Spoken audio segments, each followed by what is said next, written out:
It is not every man's bread and butter to be interesting all the time with women. We have got that boring side as well that makes other women stop the conversation and do something else. If this happens with your date, then what bad can you expect would have happened in this entire world with you? I'm not saying you can always be interesting to women.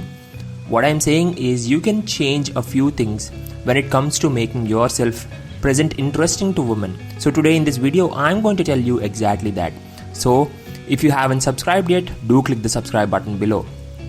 So let's get started. Number 1, don't try to impress her. Sometimes it's really important to stay calm because you are not a clown to constantly entertain her. She needs to get the vibe as if you are bored and she is the one to start the conversation back again. Be very funny until a certain point and don't speak anything if you don't know what to speak or even if you don't know what to ask her. But just don't go into a serious interview mode like asking questions about her schooling details, graduation or something like that.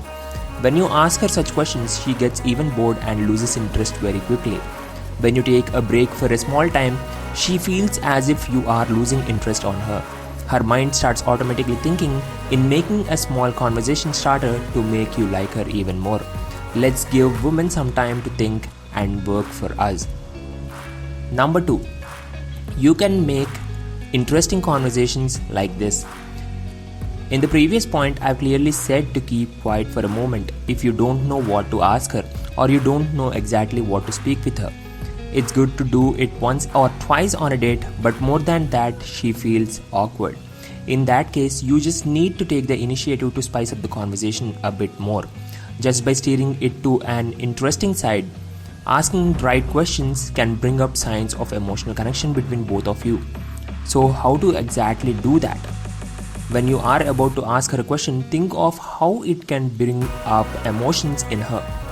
Ask her about the places that best define her. Ask about her childhood friends and best memories they've had together and why they really like them so much. Such questions work like crazy. So that's it for today's video, guys. If you like the video, do click the subscribe button below. With that being said, thank you for watching.